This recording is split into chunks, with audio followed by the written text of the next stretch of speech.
Oke, baik. Selanjutnya kita akan mencoba untuk mempelajari tentang state ya.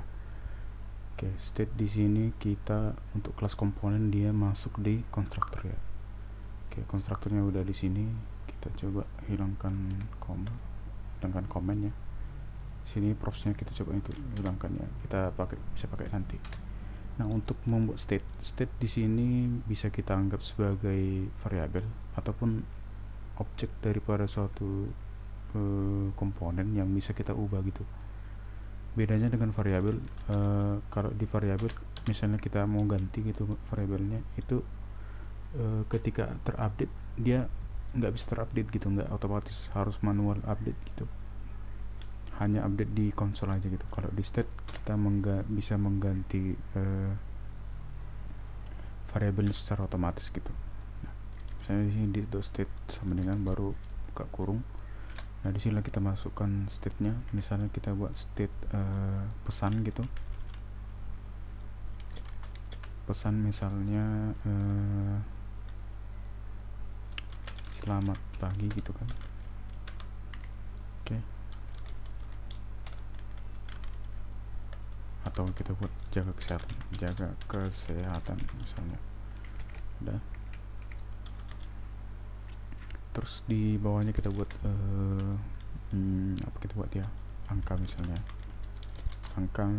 kita buat di sini 1. Oke. Terus kemudian kita coba untuk menampilkan state ini di render ya, di render pastinya. Selamat datang. Nah, kemudian kita buat di bawahnya untuk menampilkannya. Nah, untuk memanggil state di sini, kalau langsung panggil state-nya gitu kan variabelnya pesan gitu, kita langsung panggil pesan itu nggak bisa. Nah, karena dia nggak memanggil apa-apa, kita mau manggil apa gitu ya kan, kamu mau memanggil apa sih gitu kata programnya gitu.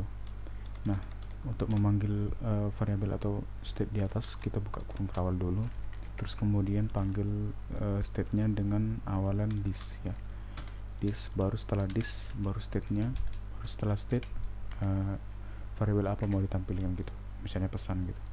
Terus kita coba save, terus kita lihat di React app-nya. Nah, selamat datang jaga kesehatan, dia nampil gitu ya. Terus kita coba untuk merubah si pesan ini jadi jaga kesehatan menjadi cuci tangan misalnya gitu. Nah, untuk merubahnya kita bisa membuat fungsi di sini, misalnya baru nama fungsi gitu ya, atau kita buat di luar.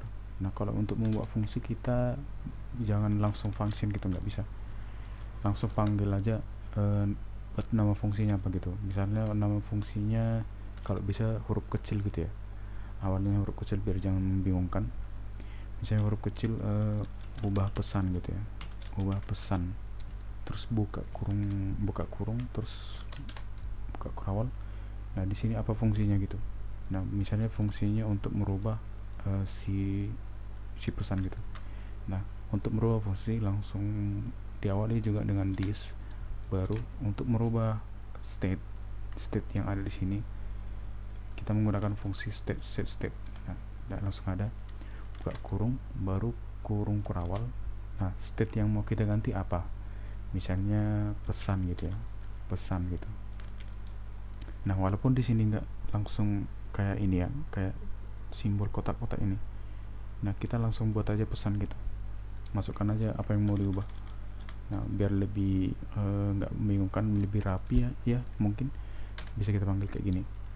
Misalnya pesan mau diubah jadi apa gitu, pesannya mau dicoba jadi apa gitu ya kan, misalnya cuci tangan gitu ya. Nah, kemudian kita coba panggil pesan ini. Nah, untuk memanggil ini, untuk merubah daripada state ini kita membutuhkan trigger, yaitu biasanya menggunakan tombol ya, biasanya menggunakan tombol, atau kita coba itu di one, kita coba ya, ubah pesan apakah bisa. Nah, ketika kita memasukkannya di mount ya, kita menginginkan ketika di render maka akan berubah pesannya. Nah, dia menjadi cuci tangan gitu. Namun ketika kita hapus ini, ya kan, nggak ada fungsinya, nggak kita panggil, dia akan kembali semula jaga kesehatan gitu. Nah, kita coba men-triggernya di sini, di tombol, di buttonnya misalnya ya. Kita panggil button, udah. Terus kita di tengah-tengah buttonnya ini kita buat judulnya ubah pesan gitu ya, ubah pesan. Terus di dalam button kita panggil props on click, props on click. Nah, kita buka kurung kerawal ya untuk memanggil fungsinya. Terus kita panggil fungsinya. Kalian kita bisa memanggil nama fungsinya langsung, ubah pesan misalnya kan. Kita panggil ubah pesan bisa langsung, karena ya udah makin maju sih apa ini regression, kita panggil langsung. Nah, disnya langsung juga otomatis terpanggil juga. Nah, ketika setiap pemanggilan fungsi harus ada tanda kurung ya, kayak sisap yang pernah kalian pelajari ya. Nah, ketika kita save, nah kemudian kita coba lihat. Nah, katanya di sini ada error. Nah, errornya di sini update the exceeded. Nah, ini maksudnya ketika perenderan ini fungsinya kayaknya ada masalah gitu. Nah, ketika proses render di sini ada masalah pada saat pemanggilan fungsi. Nah, untuk itu kita membuat sebuah arrow function di sini supaya apa? Supaya ketika kita klik dia menjalankan fungsinya gitu. Nah, disinilah bingungnya katanya, error. Kapan dipanggil fungsi tersebut? Jadi di sini dianggapnya setiap ada render dia dipanggil fungsinya. Nah, padahal tidak gitu ya. Nah, kita coba save. Nah, maka nampil di sini ya. Kita refresh untuk melihat ini ya. Oke. Ketika kita refresh, nah kita coba untuk ubah pesan, apakah berubah? Pesannya berubah dari jaga kesehatan jadi cuci tangan. Nah, terlihat di sini ada perubahan. Ketika state-nya berubah, maka consolidated update juga berubah gitu. Consolidated update berubah karena ada perubahan daripada state di sini. Nah, karena apa? Karena mereka juga saling bekerja sama juga. Ketika ada perubahan di konstruktor, maka komponen department juga bereaksi gitu. Ada perubahan nih gitu. Nah, jadi di sini kita bisa membuat fungsi apapun yang kita mau. Ketika state-nya berubah, kita mau memanggil apa gitu, kita mau buat fungsi apa, apakah menampilkan sebuah alert gitu. Nah, misalnya kita buat alert ya, fungsi berubah gitu ya, fungsi berubah karena berubah tadi ya. Kita coba refresh, kita oke kan coba. Nah, ketika ada, memang sih di sini ketika ada, karena di sini setiap department, oh iya di sini salah ya, harusnya di sini di komponen update. Nah, kita coba save, pasti dia nggak terpanggil dulu. Nah, dia terpanggil pada saat kita mengubah state. Kita coba state, nah komponen berubah, kita oke kan. Jadi seperti itu kira-kira fungsi dari life cycle.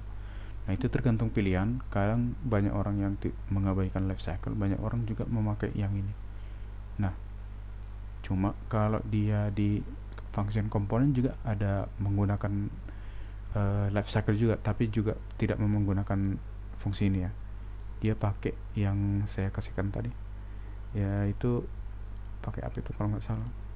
Nah, hook ya, use effect ya, bisa kita perdalam nanti. Nah, jadi itu fungsi daripada tentang state ya.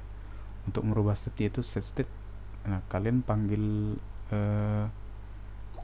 fungsinya ini dalam fungsi kalian harus membuat fungsi juga ini ya. Kalian mau memanggil fungsinya harus ada triggernya, bisa di deadmount, bisa di tombol gitu. Oke, jadi kurang lebih seperti itu.